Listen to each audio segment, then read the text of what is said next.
दोस्तों, आपके साथ भी ऐसा होता है क्या? पैसों से लेकर आपके मोस्टली प्लान फेल हो जाते हैं। ऐसा क्यों? ऐसा इसलिए कैश पैसों के आने जाने का आपके पास एक सही सिस्टम नहीं है। और आज हम इस बारे में आपको बताएंगे कि किस तरह से पैसे के फ्लो को मैनेज किया जाता है। ऑथर का फ्रेंड प्रोजेक्ट बेस्ड काम करता था। जैसे ही उसके पास पैसे आते वो इधर उधर स्पेंड कर देता और ये सिलसिला कई सालों तक चलता रहा। एक दिन सडनली उसे रियलाइज हुआ कि उसके पास सेविंग्स ही नहीं है। तो वो भागता हुआ ऑथर के पास गया और बोला, मैं बहुत बड़ी प्रॉब्लम में हूं और सिर्फ तू ही मुझे इस प्रॉब्लम से बाहर निकाल सकता है। ऑथर ने पूछा, प्रॉब्लम क्या है? उसने कहा, मैं कई सालों से पैसे कमा रहा हूं लेकिन मेरी बिल्कुल भी सेविंग्स नहीं है। आप सोच रहे होंगे ये प्रॉब्लम तो आपके साथ भी होती है। ऑथर ने अपने फ्रेंड को कहा, तुझे कैश फ्लो सिस्टम को अपनाना चाहिए। कैश फ्लो सिस्टम आपके मनी बॉक्स में आने वाले पैसे, जाने वाले पैसे और बचने वाले पैसे का ऑर्डर मैनेज करके चलता है।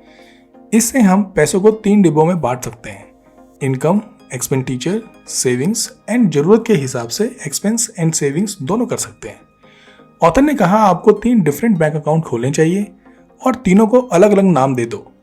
नाम देने का रीजन तो आप जानते ही होंगे। नॉन वेजिटेरियन लोग जिन जानवरों को मार के खाने वाले होते हैं उन्हें कभी भी नाम नहीं देते, क्योंकि हम जिस चीज को नाम दे देते हैं उससे हमारा एक अटैचमेंट हो जाता है। आपको भी यही करना है। 3 अकाउंट खोलकर तीनों को नाम देना है। पहला अकाउंट जिसमें आपकी इनकम आती है, जिसका नाम है इनकम अकाउंट। दूसरा आपका एक्सपेंस के लिए, उसे नाम दे दो एक्सपेंस करो। तीसरा आपके सेविंग्स एंड इन्वेस्टमेंट्स के लिए, इसे नाम दे दो इन्वेस्टमेंट करो। जैसे ही आपकी इनकम अकाउंट में पहुंचती है 30 मिनट के अंदर आप इसमें एक्सपेंस होने वाले अमाउंट को एक्सपेंस अकाउंट में डाल दें।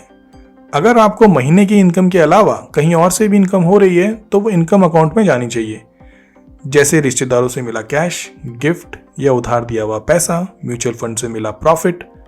और इसके बाद जो पैसा बचे उसे इन्वेस्टमेंट अकाउंट में डाल दीजिए। शुरुआत में आपको एक्सपेंस को एस्टिमेट लगाने में दिक्कत ना हो, इसलिए आप एक्सपेंस अकाउंट में जरूरत से 10 से 15% ज्यादा पैसा एक्सपेंस अकाउंट में डाल दें।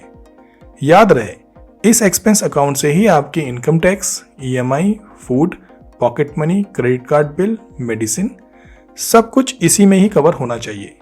अब आपकी इनकम अकाउंट में जितना पैसा बचा है अगले 30 सेकंड से 30 मिनट के अंदर इन्वेस्टमेंट अकाउंट में डाल दीजिए। अगर आप इसके लिए ऑनलाइन बैंकिंग का यूज करेंगे तो ज्यादा अच्छा रहेगा, क्योंकि इससे आप कैश ट्रांजैक्शन से फ्री हो जाएंगे। अगर आपको लगे कि आपका एक्सपेंस अकाउंट का अमाउंट कम पड़ता है तो अगली बार इनकम अकाउंट से ज्यादा अमाउंट एक्सपेंस अकाउंट में डाल लीजिए, मगर आपको इन्वेस्टमेंट अकाउंट से पैसा निकालकर एक्सपेंस अकाउंट में नहीं डालना है। इसका सबसे अच्छा तरीका है कि जब आप पैसों को किसी खास एक्सपेंस के लिए अलग रखते हैं और उसे उसी एक्सपेंस का नाम देते हैं, तो आप उस पैसे को किसी और एक्सपेंस के लिए निकालने से खुद को रोकते हैं। यह आपके मन का हिसाब किताब होता है जो हम जाने अनजाने में करते आते हैं। आप जब भी किसी चीज पर एक्सपेंस करें तो पहले खुद से सवाल करें कितना और क्यों एक्सपेंस कर रहे हैं। जब आपको खुद अपने एक्सपेंस का आइडिया हो जाएगा तो फिर धीरे धीरे आपकी सेविंग शुरू हो जाएगी। 3 महीने के अंदर पैसों को लेकर आपकी सारी पिक्चर क्लियर हो जाएगी। अगर आपका इन्वेस्टमेंट अकाउंट खाली पड़ा रहता है तो समझ जाइए आप जरूरत से ज्यादा एक्सपेंस कर रहे हैं, क्योंकि हर महीने आपको कम से कम 10% तक पैसा तो अपनी सेविंग्स अमाउंट में डालना ही होता है, चाहे रेंट देना हो या EMI देनी हो। ऑथर कहते हैं उनके फ्रेंड ने इसी तरीके को यूज करके सेविंग्स करना सीख लिया। अब इतना सब करने के बाद पैसा कितना कमाया, कहाँ कितना गया, ये सब आप इस सिस्टम से सीख सकते हैं। दोस्तों, इस वीडियो में इतना ही। मिलते हैं नई वीडियो में नए आइडिया के साथ। वीडियो को लाइक करें, शेयर करें, सब्सक्राइब करें और बेल आइकन को दबाना ना भूलें। जय हिंद।